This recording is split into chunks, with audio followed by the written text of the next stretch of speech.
Every cyberpunk story is set in a version of Tokyo, but what's the real Tokyo like in 2025? Spoiler alert, it's somehow both more and less cyberpunk than fiction predicted. Tokyo has been the template for cyberpunk cities since Blade Runner first showed us those rain-soaked neon streets in 1982. From Ghost in the Shell to Akira, from Neuromancer to Cyberpunk 2077, every piece of cyberpunk media borrows from Tokyo's unique urban DNA. But here's the thing. While Hollywood was imagining flying cars and neural implants, the real Tokyo was quietly becoming something even stranger. Today we're diving deep into the real Tokyo in 2025, exploring how this megacity became the closest thing we have to a real-world cyberpunk metropolis. We'll journey from the chaos of Shibuya Crossing to the quiet efficiency of automated convenience stores, from towering digital billboards to the stubbornly analog world of Japanese bureaucracy. By the end, you'll understand why Tokyo is simultaneously the most futuristic city on Earth and the most charmingly old-fashioned. When Ridley Scott needed inspiration for Blade Runner's Los Angeles 2019, he didn't look to American cities. He looked to Tokyo, and it's easy to see why. Step out of any Tokyo train station at night, and you're immediately hit with that sensory overload that defines cyberpunk aesthetics. Let's start with Shibuya Crossing, arguably the most cyberpunk intersection on the planet. Every 90 seconds, up to 3,000 people surge across this intersection like blood cells through digital arteries. Above them, massive LED screens pulse with advertisements in Japanese, English, and Korean. The Hachiko exit alone features over 50 illuminated signs, stacked vertically, creating a canyon of light that would make any cyberpunk art director weep with joy. Urban density is character, but Tokyo's cyberpunk aesthetic goes beyond just neon and crowds. It's about vertical living taken to an extreme. In districts like Shinjuku and Shibuya, buildings climb skyward not just out of necessity, but as if the city is trying to escape gravity itself.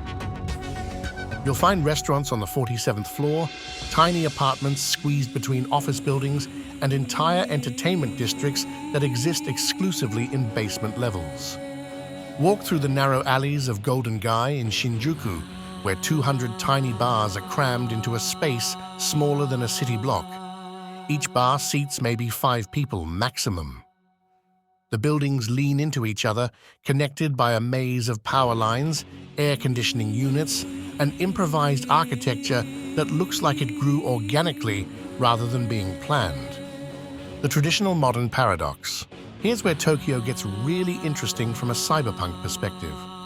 Just 2 blocks from Shibuya's digital chaos, you'll find the serene Meiji Shrine, where people still write wishes on wooden tablets and bow to Shinto spirits.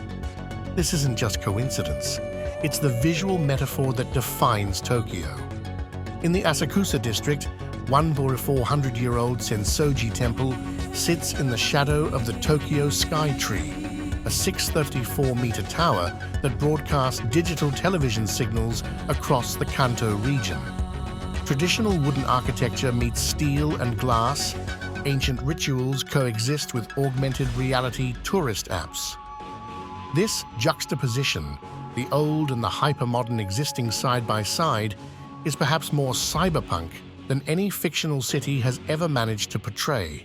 How reality inspired fiction. The visual chaos of Tokyo didn't just inspire cyberpunk, it practically invented it.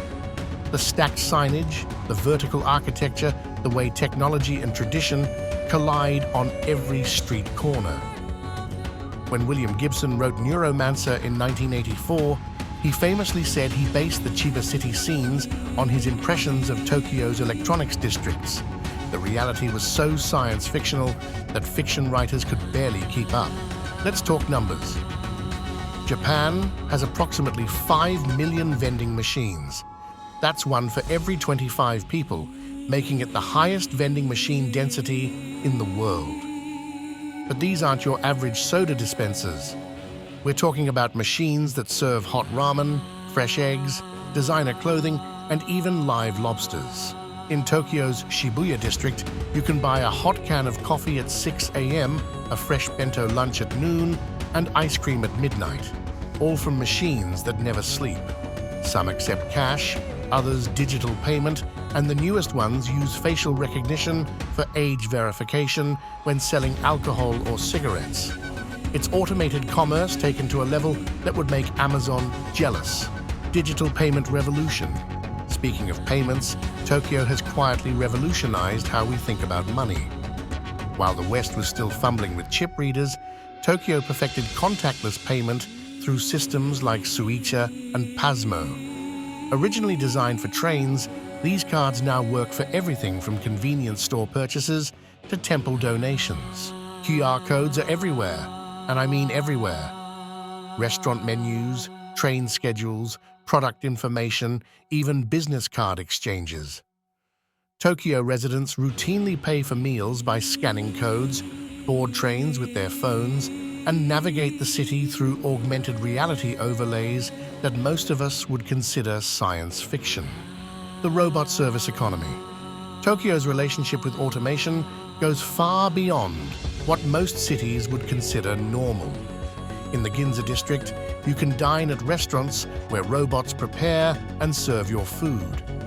Not as a gimmick, but as a legitimate business model that's more efficient than human staff.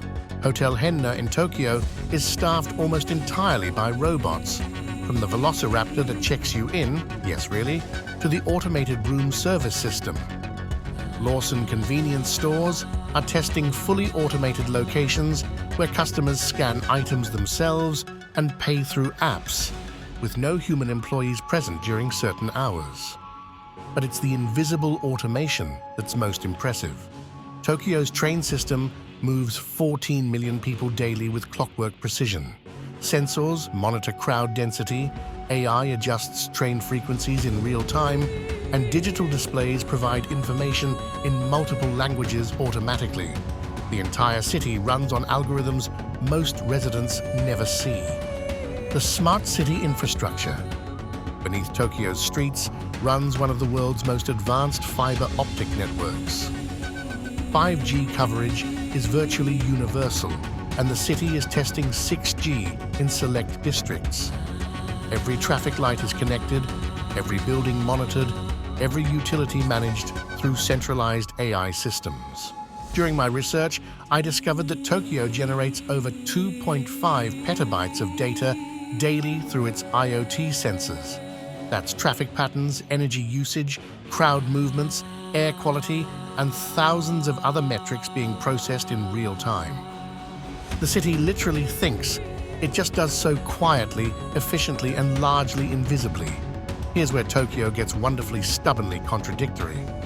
Despite being home to Sony, Nintendo, and some of the world's most advanced tech companies, Japan still sends more fax messages per capita than any other developed nation. Government offices, banks, and even tech companies still rely heavily on fax machines for official communication. I recently spoke with a Tokyo startup founder who told me his company processes AI algorithms that can recognize human emotions, but he still has to submit his tax forms on paper in person using a rubber stamp called a hanko for authentication. The contrast is so absurd it feels deliberately cyberpunk, the cash culture enigma. Walk into any Tokyo convenience store and you'll see the future of retail. Self-checkout systems, inventory managed by AI, supply chains optimized by machine learning. Then, you'll watch customers pay with physical cash for 80% of transactions. Despite having the technology for a completely cashless society, Tokyo residents still prefer physical money for daily purchases. This isn't technological backwardness, it's cultural choice. The same people using cash at 7-Eleven are paying for train tickets with phone apps and managing their investments through AI-powered trading platforms. They've consciously chosen to keep cash for its privacy, its tangibility, its human element in an increasingly digital world. Bureaucratic resistance. Tokyo's government buildings are fascinating studies in temporal displacement. You'll enter offices that look like they haven't changed since 1985. Fluorescent lights, metal desks, filing cabinets full of paper forms. But the civil servants working there commute via one of the world's most advanced transit systems and live in buildings managed by smart city infrastructure. The resistance to digitization isn't accidental. Japanese bureaucracy prizes accuracy and accountability above efficiency. Every form is checked by multiple people, every decision documented in triplicate, every process designed to prevent errors rather than maximize speed. It's a system that values human judgment over algorithmic efficiency. Traditional social structures meet high tech. Perhaps the most fascinating aspect of Tokyo's analog paradox is how traditional social hierarchies persist in high-tech environments. Japanese companies may use the latest AI and automation, but they still operate on principles of seniority, group consensus, and face-to-face relationship building that would be familiar to businessmen from the 1950s. I observed this firsthand in Tokyo's startup scene. Companies developing cutting-edge VR technology still begin meetings with formal bowing and business card exchanges.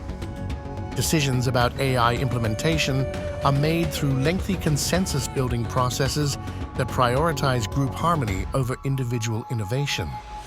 This isn't inefficiency. It's intentional preservation of human elements in an automated world. Tokyo has chosen to keep certain aspects of society deliberately analog as a counterbalance to its technological advancement. The philosophy of controlled technology. What makes Tokyo truly cyberpunk isn't its technology, it's its relationship with technology. The city has consciously chosen which aspects of life to automate and which to keep human. Trains run with algorithmic precision, but tea ceremonies follow 400-year-old traditions. Robots serve food, but customers still write reviews on paper comment cards. This selective adoption of technology reflects a deeper philosophy.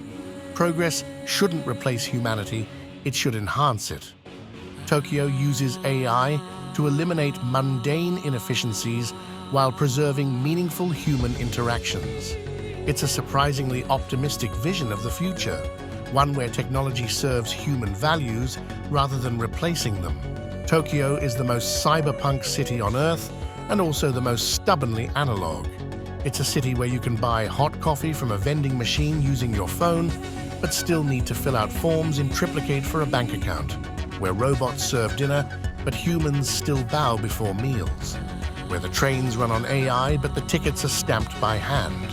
Maybe that contradiction isn't a bug, maybe it's a feature.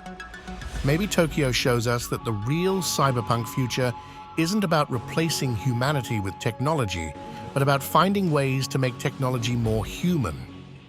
In a world where other cities are racing toward full automation, Tokyo is asking a different question. Not whether we can digitize everything, but whether we should. The neon-soaked streets that inspired every cyberpunk story are real, and they're in Tokyo. But the most cyberpunk thing about this city might be its refusal to become the dystopia that fiction predicted. Instead, it's become something more interesting. A high-tech society that still values human connection, efficiency that doesn't sacrifice tradition, and progress that doesn't forget its past. That's Tokyo in 2025, simultaneously the future and the past, digital and analog, cyberpunk and surprisingly human. And maybe that's exactly what the future should look like.